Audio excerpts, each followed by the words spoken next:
So left-hand one was your before. Yeah. Just based on that first image there, we can see kind of as you were before, that sort of capital Y sort of setup that you had. I mean, reasonable ball position, but the hand needs for me to be a little bit further forward, which in turn will change where you hold the gold. Now, we haven't said change your grip, but we've moved your hands on the club slightly now, so it makes that grip feel changed. Even though the grip change doesn't feel that weird, because you just turn the club the way you've had now, moved your body and pushed your hands forward. So your hands have changed position on the golf club, which in turn will change the direction of the club face. Yeah. Again, changing the slice. But we haven't said, oh yeah, you got to turn your hands over the top and do all that. That's quite uncomfortable. Yeah. So now the swing change that we're going to focus on today is that takeaway more with the top off. You can see on this left-hand one, as you go back, that knee going into the ball instantaneously. The right knee going back, the left knee going towards the goal ball. So a lot of lower half movement there.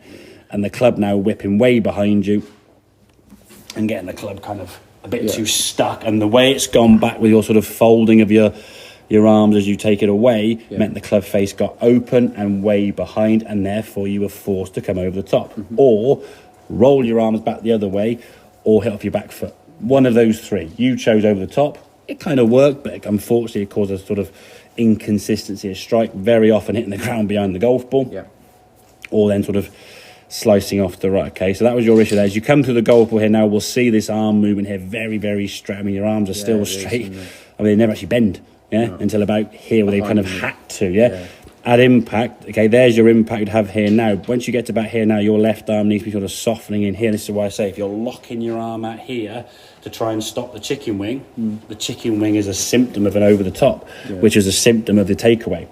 You were trying to fix those two symptoms by just locking your left arm and not swinging over the top, which doesn't unfortunately improve the things, okay? So we look at this takeaway now, you can see the lower half now not as active as the body takes that golf club away. Top of the backswing is decent, okay? As we come back in the golf ball now, what we'll look at probably into the next session is the shift of weight now this way into that yellow line, okay? So your lower half now moving towards that yellow line here, as you can see. And you can move this way. Again, there's your impact there. Hands are sort of not too bad position there, just sort of levelish with the ball. In time, they'll be getting slightly in front of it, okay? But again, you see the left arm there really hanging on. As you say, cricket shot, okay? And just causing that golf club to kind of stay wide open, as you come to the golf ball here now, that space there is going to cause you some really issues with the golf club, Base as you come to the golf ball, this left arm would be soft, and that's going to be more next session. I think your focus needs to be on doing all this, turn the club, drop it down the ground, so there's your normal setup, push forward, Then when you sort of find your sort of centre, it comes back there. So we've created that, as we said, that capital Y is the left-hand one. There's your lowercase y. Perfect, Lead arm on the club, basically a nice straight line from the hip. So the shoulder, the elbow, the hands through the club shaft. It's not a straight line that way. There is an angle here. Visually from face on, you can see it's a straight line going down. And then I would say from your point of view, this is the movement you've got to practice now. I would try and do it without looking to start with. Do it 4 or 5 times without looking, so you're feeling it. Just swing to about here. Doesn't go any further than that, okay? You're looking at the club sort of roughly sort of parallel to the ground. Like I said, do it with the wall behind you. If you go back too far, you hit the wall. So there's no valuables on the wall behind you, because the first few swings will probably go dink, as you saw. All right? But just controlling that club to a position, so then you start getting used to what that movement feels like, okay? So we're moving the club now with the torso rather than the arms, okay?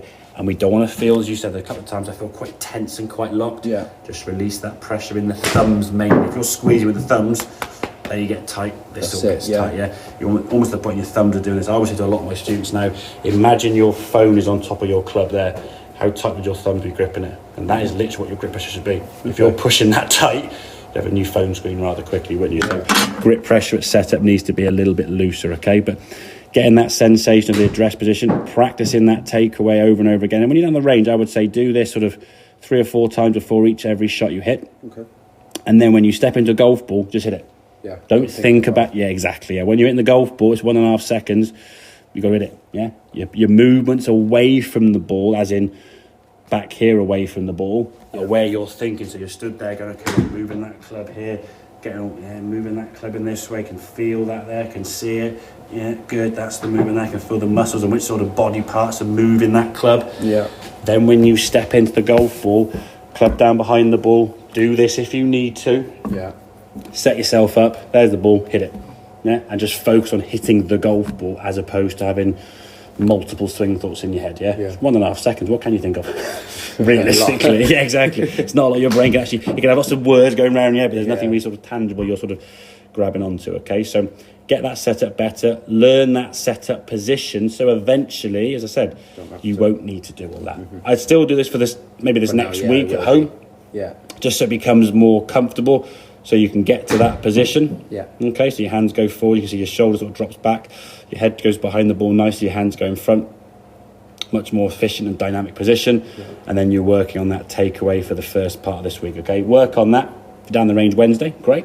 If you're not, don't worry about it. Okay, work on the takeaway there. And then next session, we're going to look at more your impact and post-impact feeling to get rid of that and how that's going to work. Okay? Yeah. Make sense? Yeah, definitely. Good stuff, right? Okay.